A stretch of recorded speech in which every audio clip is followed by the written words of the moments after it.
Merci beaucoup pour votre aimable présentation.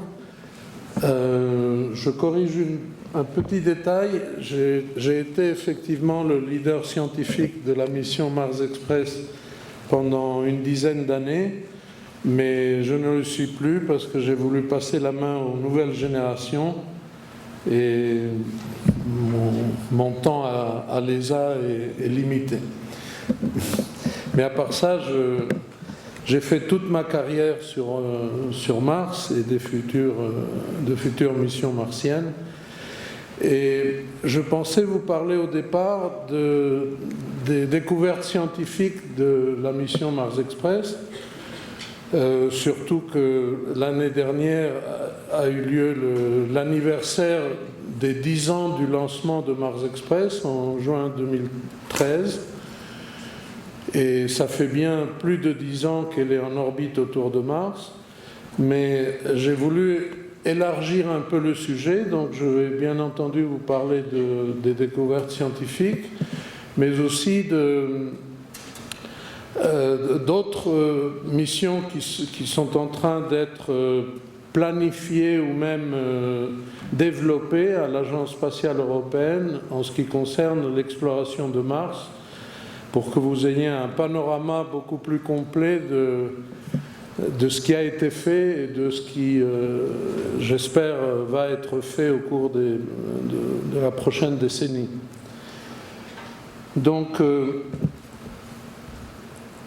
la mission Mars Express a été lancée en juin 2013, comme je viens de vous indiquer. Elle est arrivée après 6 mois de croisière vers Mars en décembre, à Noël, exactement 2003, autour de Mars. Et depuis janvier 2004, elle est en orbite scientifique autour de Mars, en train de prendre des données 3 fois par jour. Elle tourne autour de la planète Mars 3 fois dans la journée. Et ma foi, tout continue à marcher parfaitement, aussi bien la sonde que les instruments. Et on ne peut pas, à l'heure actuelle, même imaginer une date de fin de la mission. Elle pourrait s'arrêter demain matin s'il y avait un problème, évidemment. Mais elle peut très bien durer encore pas mal d'années parce qu'elle a plein de carburant, encore peut-être pour une autre décennie. Cette mission s'appelle Express parce qu'elle a été mise en œuvre en un délai record de temps, surtout par rapport à ce qui était l'habitude dans l'Agence spatiale européenne. Une mission comme Rosetta, dont vous avez beaucoup entendu parler cette semaine, a tardé à peu près 20 ans depuis qu'elle a été décidée jusqu'à ce qu'elle a été lancée, alors que Mars Express, depuis la décision, disons, politique, l'approbation du financement et la construction et le lancement, il y a eu seulement 5 ans et demi qui se sont écoulés. Donc, elle a permis de mettre en œuvre une nouvelle façon de faire des missions qui a été reprise par la suite par d'autres. Et c'était une mission pionnière à tous égards, puisque c'était la première mission planétaire de l'Europe. Sur quelle planète que ce soit. Alors, il y a 3 centres de l'ESA qui ont beaucoup œuvré pour cette mission. L'ESTEC, qui se trouve en Hollande, qui a pris soin surtout de la définition technique de la mission. L'ESOC, qui se charge encore du guidage de la mission. Donc, il continue à changer la trajectoire éventuellement lorsque cela est désirable. Mais en tout cas, ils sont en contact permanent avec la sonde. Et puis l'ESAC, alors l'ESOC est en Allemagne, à Darmstadt, et l'ESAC est en Espagne, près de Madrid, qui archive toutes les données scientifiques de la mission pour les distribuer ensuite à toutes les équipes scientifiques d'une part qui ont participé à la mission, mais aussi au public en général et à n'importe qui voudrait étudier ces données.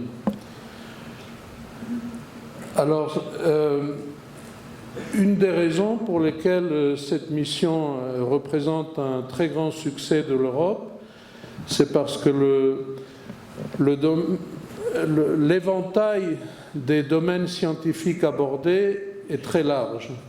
Je dirais beaucoup plus large que sur d'autres missions planétaires. Bon, dans un sens, c'est peut-être un petit peu normal parce que c'était la première mission planétaire de l'Europe. Et donc, si on se focalisait trop, elle perdait un peu d'intérêt par rapport aux communautés scientifiques qui n'étaient pas concernées. Mais en fait, c'est une mission qui aborde l'intérieur de la planète, la sous-surface, c'est-à-dire depuis la surface jusqu'à à peu près 5 ou 6 km de profondeur.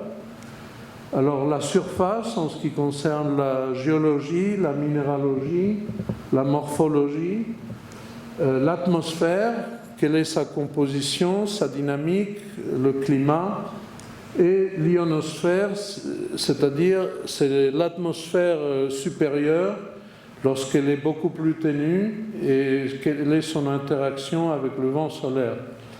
Et en plus, il ne faut pas oublier les deux satellites naturels de Mars, Deimos et Phobos. Alors surtout, grâce à l'orbite très excentrique qui se rapproche de Phobos à peu près tous les 6 mois, nous pouvons observer Phobos en grand détail et beaucoup plus en détail que n'importe quelle autre mission qui nous a précédés. Donc c'est un très grand éventail d'intérêts scientifiques qui a été abordé par tous ces instruments que vous voyez. Alors il y a eu, il continue à avoir, puisqu'ils marchent tous à l'heure actuelle. Tout d'abord, il y a une caméra de très haute résolution qui permet d'imager toute la surface de la planète à une relativement haute résolution de à peu près 20 mètres par pixel et de prendre des images encore plus détaillées, peut-être allant jusqu'à 2 mètres. Il y a 2 spectromètres que vous voyez ici. Alors un spectromètre infrarouge est visible qui se charge de déceler quelles sont les espèces minérales à la surface de Mars. Et puis ces 2 spectromètres ici en UV et infrarouge, SPICAM et PFS ici en infrarouge, qui se charge d'étudier l'atmosphère. Ensuite, vous avez Marsis, qui est le premier radar planétaire qui ait jamais volé.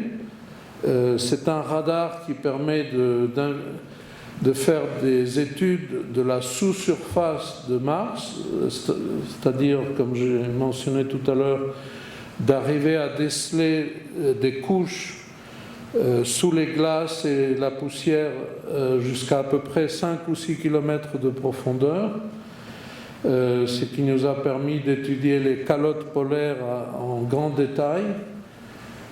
Et puis, il y a cet instrument-là, Aspera, qui permet d'étudier l'interaction de la haute atmosphère de Mars avec le vent solaire. Et puis, la radioscience, qui est un petit peu comme la cerise sur le gâteau, étant donné que ce n'est pas un instrument à proprement parler, mais les scientifiques qui s'occupent de ces recherches utilisent les transmissions radio normales et quotidiennes entre la sonde et la Terre et quelles sont les variations de ces ondes radio pour étudier l'ionosphère de Mars, aussi l'atmosphère, le climat et même la rugosité du terrain. Et puis il y a une autre toute petite caméra qui a été mise à bord pour étudier, ou pour s'assurer du largage de l'atterrisseur Beagle, qui était aussi à bord de Mars Express, mais qui malheureusement s'est écrasé à la surface de Mars. Mais on voulait en tout cas s'assurer qu'il s'était détaché convenablement du reste de la sonde Mars Express. Et c'était donc une petite caméra relativement simple. Mais des années après, on en a trouvé une nouvelle utilité qui était de permettre au public en général, alors ce n'est plus un instrument vraiment scientifique, mais un instrument plutôt pour les communications, pour les relations publiques. N'importe qui peut faire une demande de pointer la caméra sur une région donnée de Mars afin d'étudier ces images. Et en fait, beaucoup de gens le font, y compris beaucoup de lycéens qui veulent regarder Mars à leur loisir. Alors, c'était une mission d'opportunité qui a été mise en place très très vite, d'abord à cause du fait qu'une mission russe qui s'appelait Mars 96 a mal fonctionné. Elle a été lancée, mais elle n'a pas dépassé l'orbite terrestre. Et en fait, elle est tombée dans le fond du Pacifique. Mais cette mission avait beaucoup d'instruments européens qu'on a voulu un peu rescaper et refaire cette science unique que les scientifiques européens avaient mise en place. Donc ça a été une opportunité de faire une mission rapide, de repêchage, si on peut dire, de certains instruments, et aussi de faire les missions d'une façon différente, c'est-à-dire d'utiliser les mêmes composants sur plusieurs missions, chose qui jusque-là ne se faisait pas. À chaque fois on essaye de réinventer la roue, mais évidemment ce n'est ni très efficace ni très bon marché. Mais pour la mission Mars Express, on a utilisé beaucoup de composants de la mission Rosetta, dont vous entendez parler ces jours-ci, et à son tour, Mars Express a donné lieu à une autre mission qui s'appelle Venus Express, qui a permis de faire une mission sur Vénus à un coût presque dérisoire. Après ces considérations générales sur la mission Mars Express, on va passer aux résultats scientifiques les plus importants, et j'en ai choisi 10 qui représentent les 10 premières années de la mission. C'est des résultats dans tous les domaines scientifiques que la mission aborde. Le premier concerne l'histoire de l'eau liquide à la surface de Mars, ou la quantité d'eau qui peut être décelée à la surface, soit actuellement, soit dans le passé de Mars. Alors, avec la caméra de haute résolution et le spectromètre Oméga, on a pu déceler des minéraux hydratés à la surface, et ces minéraux hydratés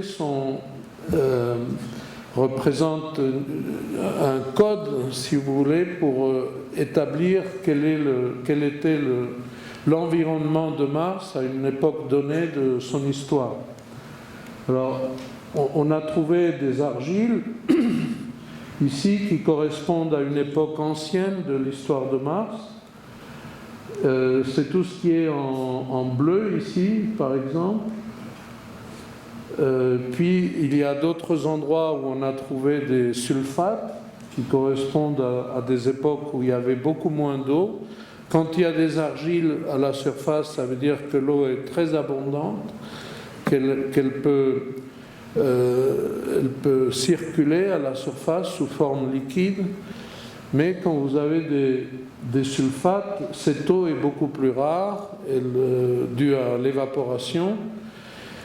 Et en fait, bon, il y a beaucoup moins d'eau de surface. Et quand vous trouvez des oxydes ferriques, alors là, il y a encore moins d'eau. L'eau devient très rare. On a droit à des paysages désertiques et secs.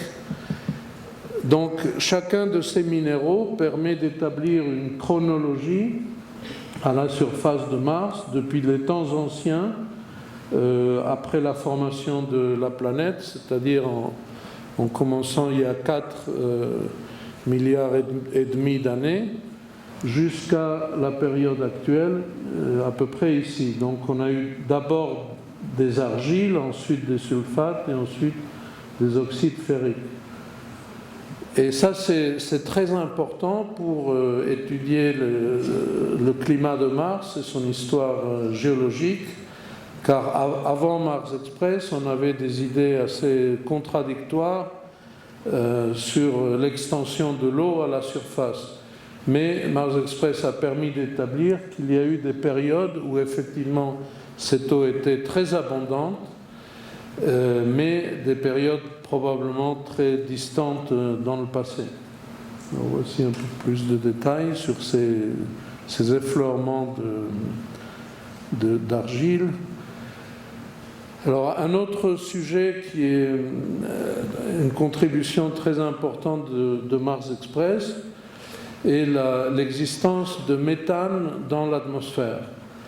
Alors c'est quelque chose qui est assez controversé parce que l'instrument qui a trouvé le méthane, en fait, ils ont démontré ici que ça existait, mais c'est pratiquement à la limite de leur résolution.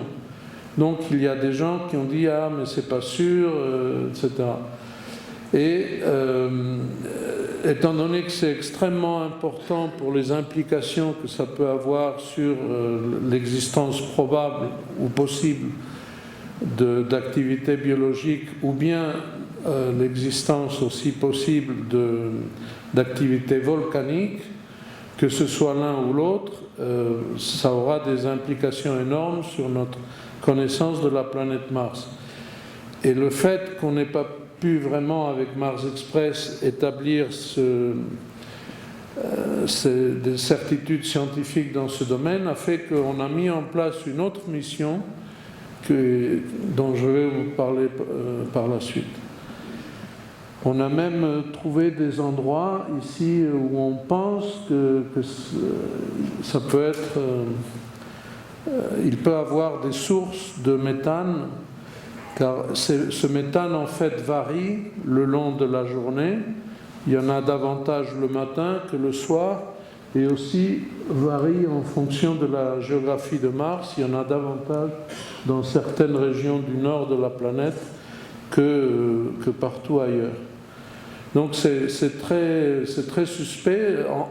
Sur Terre, il y a énormément de méthane qui est dû principalement à la digestion des vaches et d'autres ruminants, mais on ne pense pas que ce soit la même cause qui travaille sur Mars. Mais ça ne peut pas exclure une certaine activité biologique. Un troisième sujet qui est important, trouvé par Mars Express, est l'existence de formes glaciaires, non pas au niveau des pôles, ce qui ne serait pas très surprenant, mais au niveau de l'équateur. Alors, ici vous avez Mars, et ici c'est le pôle sud terrestre. Il y a des langues glaciaires et des vallées, des moraines, des effondrements ici extrêmement similaires sur les deux planètes. Mais le fait qu'on trouve ça plutôt à l'équateur que dans les régions polaires voudrait signifier que toute la planète Mars a en fait eu des changements très importants de son axe de rotation. Actuellement, aussi bien Mars que la Terre ont un axe de rotation incliné de à peu près 24 ou 25 degrés, donc relativement similaire. Mais alors que cet axe de rotation sur Terre est très constant, probablement grâce à la présence de la Lune, sur Mars, il n'y a pas de Lune de grande taille, seulement 2 petites qui ne changent rien à la rotation de la planète. Et ça fait qu'il y a des changements énormes de l'inclinaison de l'axe de rotation de Mars, ce qui à son tour a beaucoup d'implications sur le climat de la planète.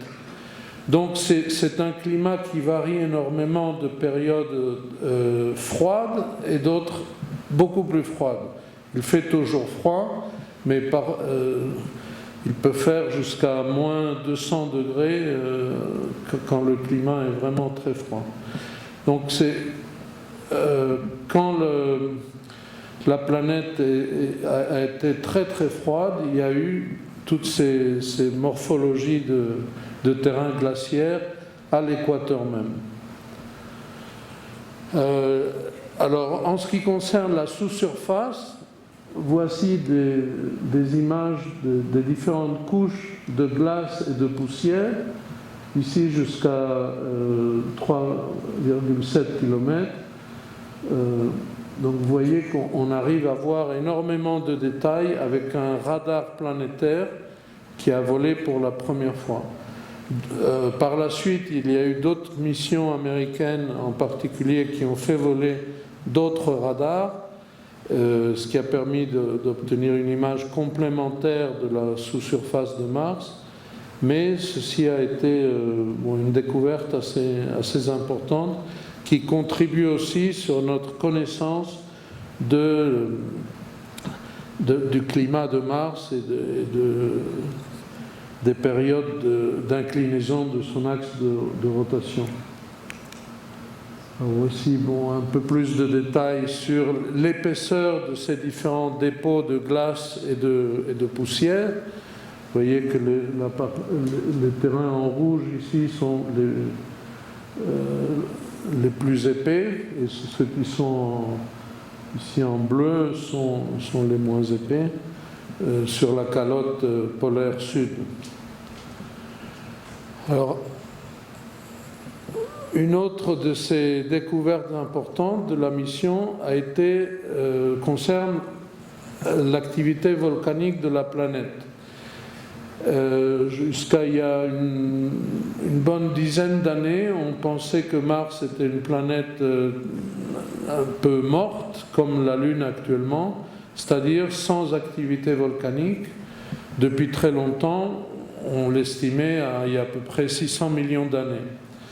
Mais grâce aux images magnifiques de la caméra de Mars Express, on a pu faire des études de chronologie des différents terrains en mesurant quelle est la densité de cratères et par là quel est l'âge d'exposition de ces différents terrains. Plus un terrain est ancien, plus vous avez de cratères qui se sont formés au cours du temps, puisque Mars est constamment subit des impacts constants de poussière plus ou moins grande ou de cailloux qui viennent de la ceinture d'astéroïdes qui est relativement proche. Alors, plus ces terrains sont criblés de cratères et plus ils sont anciens. Alors, on a pu établir ces courbes d'âge ici de différents terrains. Vous avez ici quelques exemples de formation de cratères et de formation aussi de terrains volcaniques. Alors, on a pu établir que les grands volcans ont été actifs sur Mars jusqu'à peu près une centaine de millions d'années, ce qui est quand même 6 fois plus jeune que ce que l'on estimait auparavant. Mais en plus, il y a de petites poches volcaniques qui se forment autour des grands volcans qui, elles, peuvent être encore actives actuellement. C'est ce qui donne lieu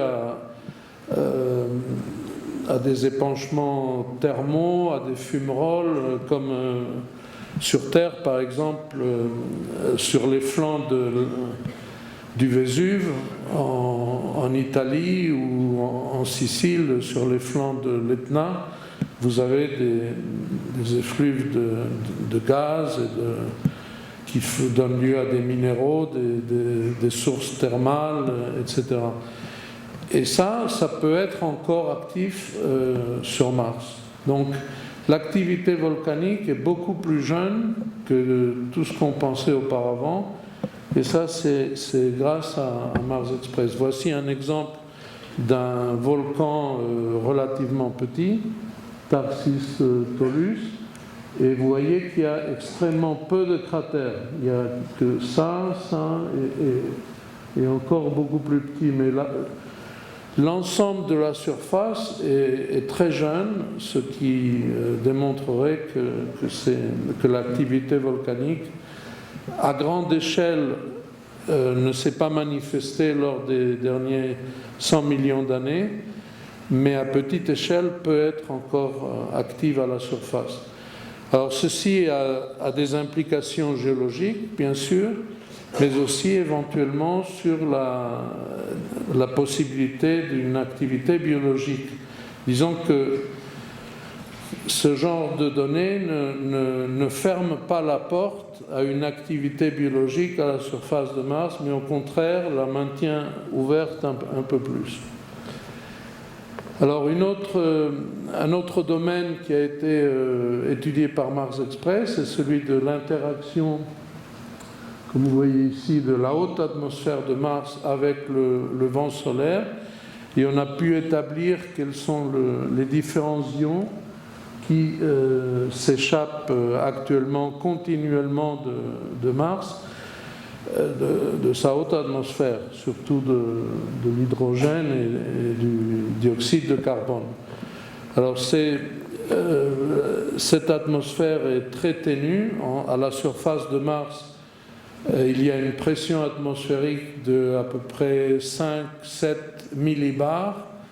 Alors sur Terre, vous avez une pression de au moins 1000 millibars, donc entre 1000 et 5 ou 6, 7, vous pouvez voir la différence. L'atmosphère de Mars n'est pas très dense, mais elle a été beaucoup plus dense dans le passé. Actuellement, vous ne pourriez pas avoir d'eau liquide à la surface de Mars. Si un astronaute se promène sur Mars avec une bouteille d'eau et ouvre l'eau, cette eau se gazéfie immédiatement. Elle ne reste pas liquide très longtemps. Au bout de quelques minutes, elle s'évapore immédiatement dans l'atmosphère. Alors, pour avoir des rivières sur Mars comme on en voit la trace, à peu près il y a 3 milliards d'années ou 4 milliards d'années, ça veut dire que l'atmosphère était beaucoup plus dense à cette époque-là, semblable à celle de la Terre. Mais malheureusement, depuis cette époque, depuis à peu près 3 milliards et demi d'années, le climat sur Mars a complètement changé. Et au lieu d'avoir de l'eau liquide à la surface, comme on a vu au début de la présentation avec les minéraux, qui sont les témoins de cette histoire de Mars, eh bien, on n'a plus d'eau, et ici, ceci est confirmé par la quantité de gaz énorme qui s'échappe de la haute atmosphère tous les jours. Alors, un autre domaine assez singulier sur Mars est la présence d'aurores, pas d'aurores boréales, comme vous en connaissez sur Terre, ces jolis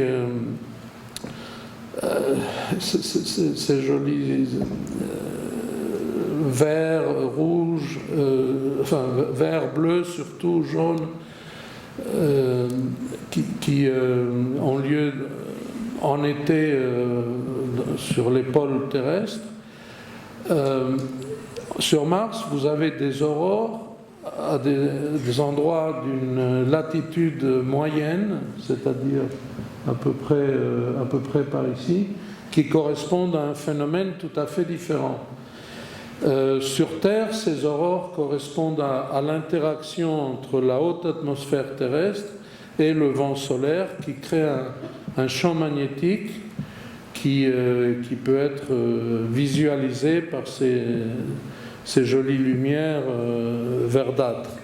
Mais sur Mars, il ne s'agit pas d'un champ magnétique créé par l'interaction avec le vent solaire, mais de traces de la magnétisation de la croûte martienne lors des premiers 500 millions d'années de son histoire. Mars actuellement n'a pas du tout de champ magnétique, il est extrêmement faible, et en fait la planète l'a perdu au même moment où elle a perdu son atmosphère, elle a perdu aussi son champ magnétique, mais il y a des traces de minéraux magnétisés qui ont gardé une même orientation comme les minéraux magnétiques sur Terre, qui gardent une lignation nord-sud lorsqu'ils se forment sur les épanchements volcaniques. En refroidissant, ces minéraux gardent cette orientation nord-sud, et sur Mars c'est exactement pareil. Alors cette concentration de minéraux magnétiques dans la croûte de Mars ici donne lieu au niveau de la haute atmosphère à ces aurores qu'on a mesurées mais on n'a pas pu photographier. J'espère qu'une autre mission pourra le faire, mais on est certain qu'elles existent. Alors ceci est très, très singulier, très intéressant.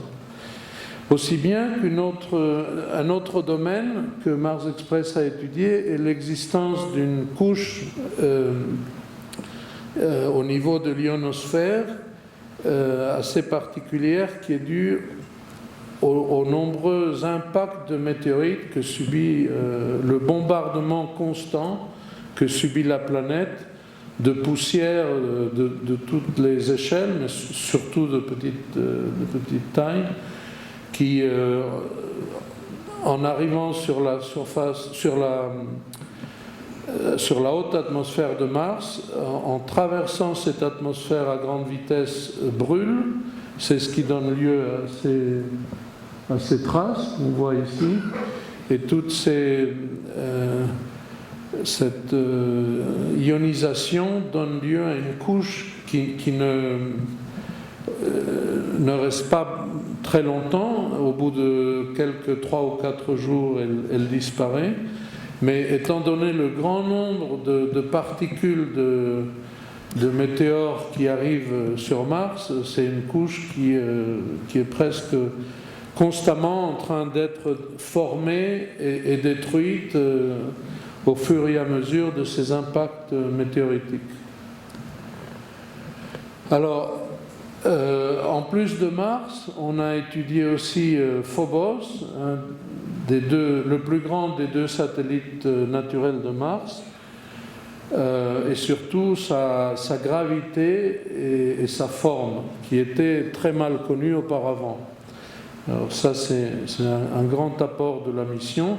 Ces images que vous voyez ici de Phobos montrent une surface criblée de cratères, mais aussi de stries ici assez énigmatiques, parce qu'on ne sait toujours pas quelle est l'origine de ces striations, et on ne sait toujours pas si Phobos est une sorte d'astéroïde capturé, étant donné les nombreux astéroïdes qui sont dans les environs de Mars, ou bien si ça a été formé en même temps que la planète, ou même encore si ça peut être un débris qui a été mis en orbite lors d'un énorme impact de météorites sur la planète Mars elle-même.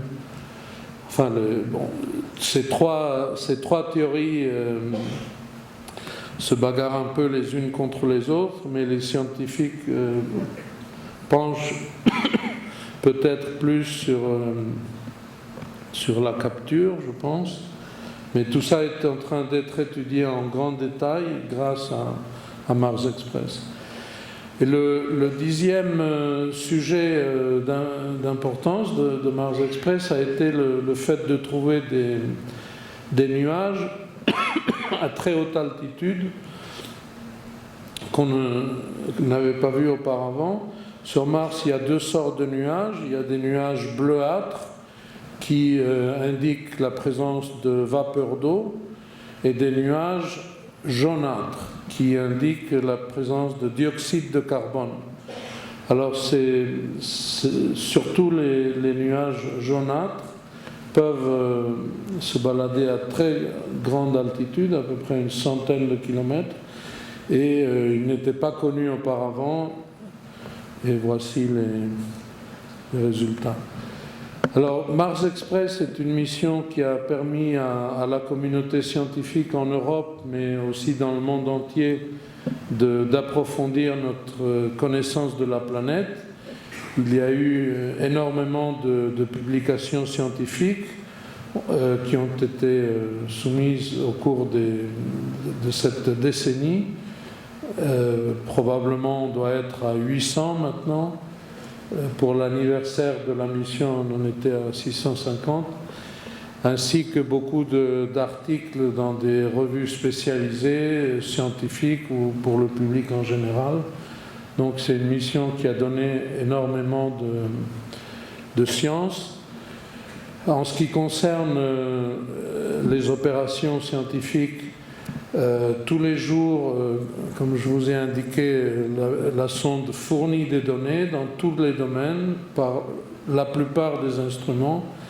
En ce qui concerne l'imagerie de la planète, elle a été couverte à 96%, mais on doit être à peu près à 75% à une résolution mieux que 20 mètres par pixel. Mais donc il nous reste à peu près ce 25% à couvrir dans les années à venir à très haute résolution. Et ça nous a permis d'établir des modèles de terrain digitaux dont on voit quelle est la couverture ici, c'est ce qui est en gris. En couleur. Et c'est ces modèles-là qui permettent de faire des études géologiques de très haut niveau. Et on espère aussi couvrir toute la planète bientôt. En ce qui concerne la coopération internationale, surtout pour les missions planétaires, Mars Express a été une mission pionnière. Puisqu'on avait établi des liens très étroits entre l'Europe et le Japon, car l'agence spatiale japonaise avait envoyé une mission sur Mars qui s'appelait Nozomi et qui allait étudier Mars en orbite équatoriale, alors que Mars Express était en orbite polaire. Mais malheureusement, pour le Japon, cette mission n'a pas marché et en fait, quand elle a été relancée sur Mars, elle n'est pas arrivée et donc Mars Express est resté tout seul à étudier Mars. Mais il y a eu beaucoup de collaborations scientifiques de pays comme les États-Unis, la Russie, le Japon, et plus récemment la Chine, avec une école d'été que j'organise tous les 2 ans pour faire avancer le niveau de connaissance de jeunes générations de Chinois sur Mars, car la Chine a de grandes ambitions d'exploration de Mars et avec des accords bilatéraux entre l'Europe et la Chine, ceci a été mis en place. Aussi, au niveau des différents pays européens qui étaient autrefois appelés pays de l'Est, on a beaucoup élargi cette coopération afin de faire partager les données de la mission aux scientifiques de tous ces pays-là qui n'ont pas toujours la possibilité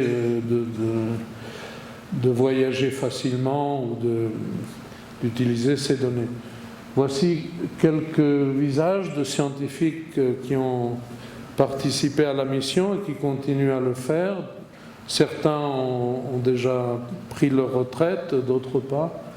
Et ça, c'est un peu une représentation de la plupart des pays européens qui ont participé à la mission, et aussi d'autres pays plus lointains comme les États-Unis et la Russie. Alors voici Mars Express, qui a été lancé, comme vous le savez, en 2003 et qui continue son chemin. En 2013 a été lancée une autre mission sur Mars, MAVEN, américaine, pour étudier la haute atmosphère. Phobos Ground par la Russie n'a pas marché. Et en 2016, on pense lancer la première mission d'un tandem qui s'appelle ExoMars, qui sera lancé par l'Agence spatiale européenne en collaboration avec la Russie, dont je voulais vous dire quelques mots, aussi bien que des études ultérieures. Alors le programme ExoMars consiste en deux missions, une qui s'appelle TGO, de l'acronyme anglais pour Trace Gas Orbiter. C'est un orbiteur autour de Mars qui va étudier surtout la chimie de l'atmosphère et quelles sont les interactions entre les différentes espèces moléculaires, surtout en ce qui concerne le méthane, comme je vous ai indiqué, l'eau et le dioxyde de carbone.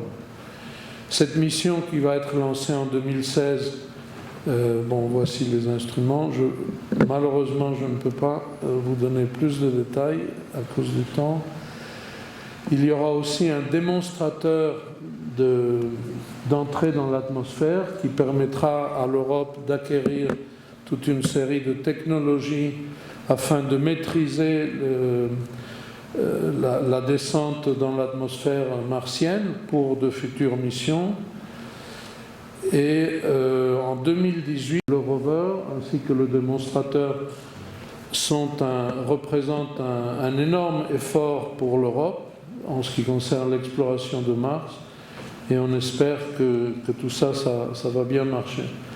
Mais on est déjà en train de regarder plus loin avec des études de missions futures pour après ExoMars, qui pourrait avoir lieu dans l'horizon 2020 et au-delà. On est en train de faire des études d'un retour d'échantillons de Phobos et aussi d'une mission réseau dont je vais vous dire quelques mots.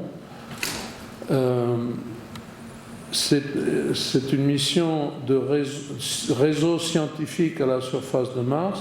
Alors réseau, qu'est-ce que ça veut dire? Ça veut dire qu'il y aura au moins 3 ou 4 stations à la surface qui vont faire des mesures simultanées.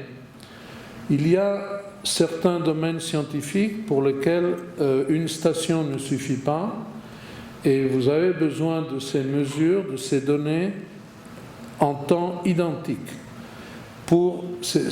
Ça concerne surtout l'intérieur de la planète, qui est très méconnu. Malheureusement, aucune des missions qui a été lancée sur Mars depuis les derniers 30 ans,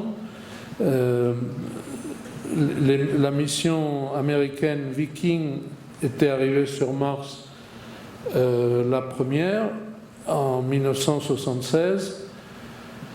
Bon, il y a eu, entre parenthèses, il y avait eu d'autres essais par des missions soviétiques, mais qui n'avaient jamais marché. Mais depuis 1976, aucune mission sur Mars n'a étudié l'intérieur de la planète. Alors c'est un domaine qui est extrêmement important pour étudier, pour connaître quelle est l'évolution de la planète, et aussi pour essayer d'imaginer quelles sont les possibilités d'une vie qui aurait pu se développer sur la planète et qui aurait pu éventuellement se réfugier sous la surface. Donc c'est, en plus de l'intérieur de la planète, ces mesures simultanées, le fait de pouvoir avoir en temps réel des mesures de plusieurs points de la surface et en temps identique, concerne aussi des mesures atmosphériques pour étudier le climat de Mars en grand détail. Et cette mission pourrait aussi étudier d'autres phénomènes en surface ou sous-surface. C'est une mission qui a un long héritage, qui a été étudiée en détail aussi bien à l'Agence spatiale européenne qu'au CNES, qu'à la NASA et dans d'autres instituts scientifiques européens, mais qui malheureusement n'a jamais pu être réalisé. Voici tous les domaines scientifiques qui pourraient être abordés, aussi bien ceux qui concernent la science de réseau que d'autres recherches. Alors, le nombre idéal de stations serait de 3, à moins d'avoir des moyens financiers illimités. Mais on ne peut pas faire ce genre de science avec moins de 3 stations, car il faut pouvoir identifier quel est l'endroit exact en 3 dimensions d'où proviennent les tremblements de Mars, à l'intérieur de la croûte martienne. Si vous avez une station, vous savez seulement qu'il y a eu un tremblement. Avec 2, vous pouvez mettre une petite croix sur une carte en 2 dimensions. Mais si vous voulez connaître la profondeur d'où s'est propagé ce séisme, il vous faut au minimum 3 stations, et peut-être même 4 serait l'idéal pour avoir une certaine doublure de phénomènes. Bon, voici quelques exemples d'instruments qui pourraient être mis à bord: un séismomètre, la radioscience, la météorologie, mais aussi des instruments comme ce môle pour étudier le flux de chaleur, qui aussi n'a jamais été étudié sur Mars, et le magnétisme en surface, qui sont de nouveaux domaines qui, malgré 30 ans d'exploration de Mars, n'ont jamais été abordés. Voici 2 exemples pour mettre ce réseau. Alors, ce seraient 3 points qui seraient localisés près de Tharsis, qui est une région à grande activité volcanique dans l'histoire de Mars, et une deuxième région volcanique qui s'appelle Elysium, ici, qui pourrait éventuellement encore subir quelques réajustements ou tremblements internes. Voici toute la région que ces stations, s'il y a un grand tremblement de magnitude 3,5 qui a lieu ici, les stations peuvent déceler tout ce qui se passe autour de cette région. Donc c'est une mission extrêmement importante, pas seulement pour connaître la structure interne de Mars en détail, mais aussi pour les ramifications que ça peut avoir en ce qui concerne l'exobiologie et l'évolution de Mars en général. Les 3 stations seraient lancées avec un véhicule de croisière qui les porterait aux environs de Mars et seraient détachées de ce véhicule. Voici les instruments. Bon, j'ai malheureusement plus beaucoup temps pour vous donner des détails sur les détails techniques. Voici le scénario de descente qui avait été imaginé avec des sortes de ballons toroïdaux, comme deux grands pneus de camion, qui permettraient quelle que soit la position d'atterrissage, ça permettrait que la plateforme de la station pourrait se retourner une fois que ces ballons ont été dégonflés. Alors, c'est une mission qui m'est chère parce que j'y ai travaillé pendant de nombreuses années et je pense que une fois que l'Europe aura lancé les missions qui sont presque sur le pas de tir, les différentes missions ExoMars, c'est vraiment la prochaine étape pour connaître ce qui nous reste à connaître de la planète. Alors bien sûr, l'objectif à long terme de l'exploration robotique de Mars concerne le retour d'échantillons. C'est ce que les scientifiques de la plupart des pays aimeraient bien, mais c'est extrêmement compliqué et coûteux aussi, puisqu'il faut mettre en œuvre des éléments pour aller sur Mars, d'autres pour revenir, et d'autres pour échantillonner une variété d'objets, de sable, d'échantillons volcaniques, d'échantillons sédimentaires, etc., qu'on ramènerait sur Terre. Donc c'est quelque chose qui aura lieu peut-être dans une bonne dizaine d'années ou plus. Et bien sûr, l'objectif encore à plus long terme, qui est peut-être implicite, mais dont on n'en parle plus beaucoup, c'est l'exploration sur Mars avec des êtres humains qui malheureusement mettra encore beaucoup de décennies à devenir une réalité, mais après le retour d'échantillons, c'est le grand défi qui nous reste en ce qui concerne l'exploration de Mars. Bon, je crois que j'ai tenu dans le temps. Merci de votre attention.